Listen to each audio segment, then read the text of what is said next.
Content creation के world में लाखों क्रिएटर्स करोड़ों पैसे कमा रहे हैं और इनकी संख्या भारत में भी काफी ज्यादा है। ऐसे में इस कमाई पर गवर्नमेंट को टैक्स भी देना पड़ता है। तो अगर आप एक कंटेंट क्रिएटर हैं तो आपको पता होना चाहिए कि यूट्यूब से हुई कमाई पर किस फॉर्म के अंडर ITR फाइल होता है और साथ में टैक्स कैलकुलेशन का रूल क्या है। इसीलिए इस वीडियो को एंड तक पूरा जरूर देखिए।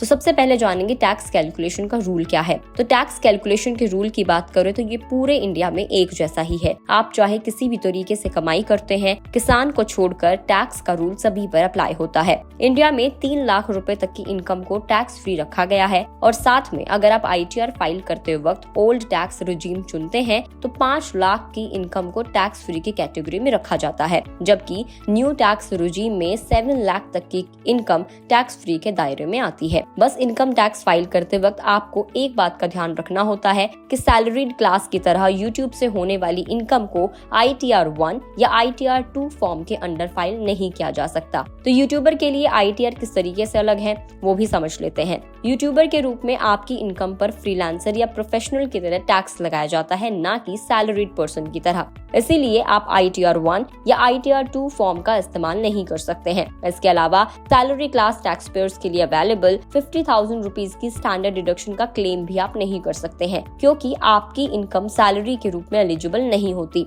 हालांकि आप अपने प्रोफेशनल एक्सपेंसेस के बेसिस पर टैक्स में कटौती का क्लेम कर सकते हैं। अब चलिए समझते हैं कि आपको फॉर्म कौन सा भरना है। तो यूट्यूबर की इनकम को फ्रीलांसर या प्रोफेशनल्स की तरह माना जाता है, इसीलिए वो ITR 3 फॉर्म का इस्तेमाल कर सकते हैं। अगर आपने अनुमानित कराधान योजना यानी कि प्रिजम्पटिव टैक्सेशन स्कीम का ऑप्शन चुना है तो ITR 4 फॉर्म का इस्तेमाल आपको करना चाहिए। ये फॉर्म बहुत ज्यादा इजी होता है और इसके लिए बैलेंस शीट या फिर detailed profit and loss statement की जरूरत भी नहीं पड़ती। ऑल्दो अगर आपकी इनकम 50 लाख रुपीज से ज्यादा है या फिर आप घाटे को आगे ले जाना चाहते हैं, यानी कि कैरी फॉरवर्ड करना चाहते हैं लॉस को, तो आपको ITR 3 फॉर्म का इस्तेमाल करना जरूरी होगा। इनकम टैक्स डिपार्टमेंट यूट्यूबर की इनकम को उनके द्वारा तैयार किए गए कंटेंट के नेचर के बेसिस पर कैटेगराइज करता है। अगर आप एक प्रोफेशनल कंटेंट बनाते हैं तो आपका चैनल एक रजिस्टर्ड बिजनेस है, तो आपकी इनकम को बिजनेस इनकम के रूप में कैटेगराइज किया जाएगा।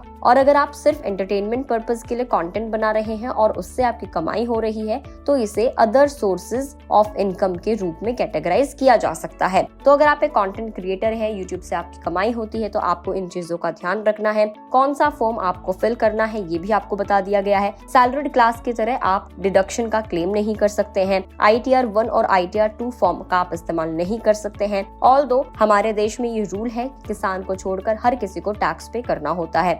जो YouTube कंटेंट क्रिएटर हैं उनको फ्रीलांसर या एक प्रोफेशनल के रूप में टैक्स पे करना पड़ेगा। और क्या कुछ आप डिटेल इसमें जानना चाहते हैं वो आप हमें कमेंट करके जरूर बताइएगा। फेसबुक पर देख रहे हैं तो फेसबुक पेज को लाइक करें, यूट्यूब पर देख रहे हैं तो यूट्यूब चैनल को सब्सक्राइब करना ना भूलें